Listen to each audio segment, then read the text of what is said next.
इस बीजेपी की इतनी बड़ी जीत, 27 साल में बीजेपी की सबसे बड़ी जीत और सबसे बुरी तरह से पराजित किया है आम आदमी पार्टी को।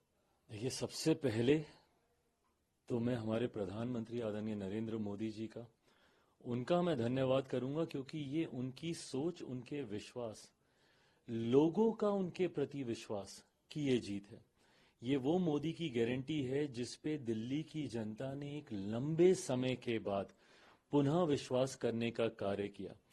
और इसका कारण भी है, जिस तरीके से प्रधानमंत्री जी के नेतृत्व में पिछले 10 सालों में देश ने नई ऊंचाइयां हासिल की। गठबंधन का सहयोगी होने के नाते मैं भी कई जगहों पर प्रचार के लिए हम लोग गए, और उस वक्त भी मैंने इन्हीं बातों को कहा था कि जहां एक तरफ देश नई ऊंचाइयां हासिल कर रहा है, तो वहीं दिल्ली की हालत बद से बदतर होती जा रही है।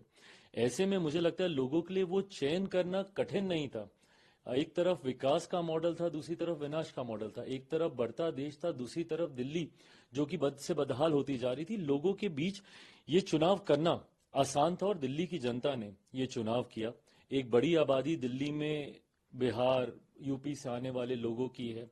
हम लोगों ने अपने अपने राज्यों में देखा है कि किस तरीके से डबल इंजन की सरकार का लाभ मिलता है।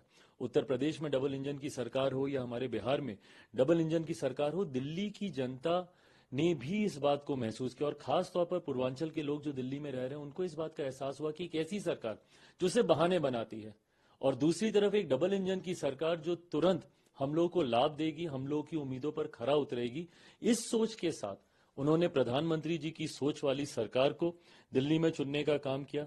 दिल्ली भारत की राजधानी है, और इस राजधानी का वो मान सम्मान बरकरार रहे, इसके लिए जरूरी था कि दिल्ली में इस बार भारतीय जनता पार्टी की सरकार आए। मैं दिल्ली की जनता का खास तौर पर धन्यवाद दूंगा कि उन्होंने एक सही सोच वाली सरकार को चुनने का काम किया, और आने वाले समय में ये विश्वास मैं दिलाता हूं कि दिल्ली एक आदर्श राजधानी के तौर पर, एक मॉडल के तौर पर उभर कर आएगी। इस सोच के साथ अब हमारी सरकार यहां पर कार्य करेगी। लेकिन आपने देखा कि दिल्ली के जो चुनाव का सबसे बड़ा चेहरा पूरी राजनीति को बदलने आए हैं, ये सब कहकर आए थे, वही चुनाव हार गए। देखिए, इसको आप कैसे देखते हैं? जब आप अपनी बातों में ही विरोधाभास रखते हैं, आपको क्यों दिल्ली की जनता ने नए होने के बावजूद, कोई राजनीतिक परिचय ना होने के बावजूद, दिल्ली के लोग क्यों आपके साथ जुड़े? वो सोच के साथ जुड़े जो कि अन्ना जी के द्वारा दी गई थी। आप भ्रष्टाचार के खिलाफ आए थे, आप सादगी की बात करते थे, आप अपने हाथ में उन भ्रष्ट नेताओं की लिस्ट लेकर घूमते थे जिन्होंने भ्रष्टाचार किया। आज आप ही उन घोटालों में लिप्त हो गए, आज आप ही जेल गए हैं भ्रष्टाचार के आरोपों में। भले वो शराब घोटाला हो, बस की खरीदी में होने वाला घोटाला हो, क्लिनिक्स में होने वाला घोटाला हो, अलग अलग विभागों में होने वाला घोटाला हो, आज उंगलियां आपके ऊपर उठने लगे। जिस सादगी का आप परिचय देते थे, खुद आपने अपने लिए शीश महल बना लिया। दिल्ली में वही शीला दीक्षित जी उस वक्त होती थी जिनके आप एसी तक गिनने का काम करते थे, और आज आपने अपने लिए किस तरीके का शीश महल खड़ा किया, किस तरीके का आपने सिक्योरिटी कवर लिया, गाड़ियों के काफिले के साथ आप घूमने लग गए। कीजिए, दिक्कत नहीं थी, बट आपने कसम खाई थी कि मैं ये सब नहीं करूंगा, 2 कमरे के ही मकान में रहूंगा। आपने तो विचारधारा तक से समझौता कर लिया। सबसे ज्यादा भ्रष्ट नेताओं की लिस्ट जिस पार्टी से थी वो कांग्रेस थी, उसके साथ आपने समझौता करके सरकार तक बना ली, और गठबंधन में भी आ गए, और राष्ट्रीय स्तर पर एक साथ मंच साझा करते हुए इंडी अलायंस की आपने घोषणा कर दी। इन तमाम बातों का विरोधाभास जनता को समझ में आया, और उनको समझ में आया कि ये सिर्फ झूठ बोलने वाले, बहाने बनाने वाले भ्रष्ट नेताओं की एक टोली है जो पिछले 10 साल से दिल्ली को बर्बाद कर रही है। इसीलिए ये कोई सामान्य बात नहीं है कि कोई इतने लंबे समय तक एक प्रदेश का मुख्यमंत्री रहा हो और वो खुद तक चुनाव हार जाए। वो खुद तक चुनाव हार गए, इससे ज्यादा जनता का जनादेश और क्या होगा। और अन्ना ने अरविंद केजरीवाल पे इशारों में कहा कि भ्रष्टाचार और जो लिक्वर है, शराब है, वो ले डुबाई। नहीं, बिल्कुल सही बात है। देखिए, ये वो लोग हैं जिन्होंने विश्वास किया था, इनके ऊपर विश्वास किया था, और इनके सहारे उस आंदोलन को इतना बड़ा करने का प्रयास किया गया था। पर उस आंदोलन की जो मूल भावना थी, जो मूल सोच थी, आपने तो उसी को तिलांजलि दे दी। उस वक्त, उस आंदोलन के वक्त के इनके तमाम इंटरव्यूज निकाल के दीजिए, इन्होंने तो यहां तक बोला था कि मैं कभी राजनीति में नहीं आऊंगा, मैं कभी चुनाव नहीं लड़ूंगा। इन्होंने उस सोच के साथ इन्होंने अपनी शुरुआत की थी। एक एक करके इन्होंने तमाम उस सोच को तिलांजलि दी। अन्ना जी हमेशा उस विचारधारा के साथ जुड़े रहे। बल्कि कई इनके ऐसे सहयोगी जो इनको छोड़कर गए हों, उन लोगों ने भी जिस तरीके से इनकी इस बदली हुई विचारधारा से दूरी बनाने का काम किया, और हकीकत है इन्होंने समय के साथ ना सिर्फ विचारधारा बदली, बट जिस अहंकार के साथ ये दिल्ली पर शासन करने की सोच को ये साधने लगे, वो सोच गलत थी। एक व्यक्ति का अहंकार मुझे लगता है पूरी पार्टी को ले डूबा।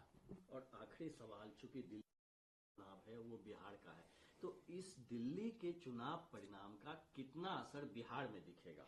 और चूंकि आप बिहार के सुपरस्टार प्रचारक भी हैं और नेता भी हैं अपनी पार्टी के। देखिए, ये मुझे लगता है हम लोग के लिए दिल्ली का रण जीत कर बिहार की ओर अग्रसर होना अपने में एक मॉरल विक्ट्री तो है ही, बट साथ ही में ये हमारे विपक्षी दलों के नेताओं के भीतर भी वो घबराहट को पैदा करेगा। जिस तरीके से एनडीए गठबंधन एकजुटता के साथ, हम लोग हर राज्य में, दिल्ली में भी आपने देखा होगा, बिहार की जितनी पार्टियां थी, हम सब ने मिलकर प्रचार किया, हम सब ने मिलकर अपना अपना योगदान देने का हम लोगों ने प्रयास किया। ऐसे में दिल्ली जैसा प्रदेश जिसको जीतना एक समय पर नामुमकिन माना जा रहा था, और लोग ये बोल रहे थे कि जिस तरीके से केजरीवाल जी आगे बढ़ रहे हैं, आने वाले समय में प्रधानमंत्री पद के लिए भी उनसे मजबूत शायद ही कोई और दावेदार होगा, इस तरीके तक की बातें कहनी शुरू कर दी गई थी।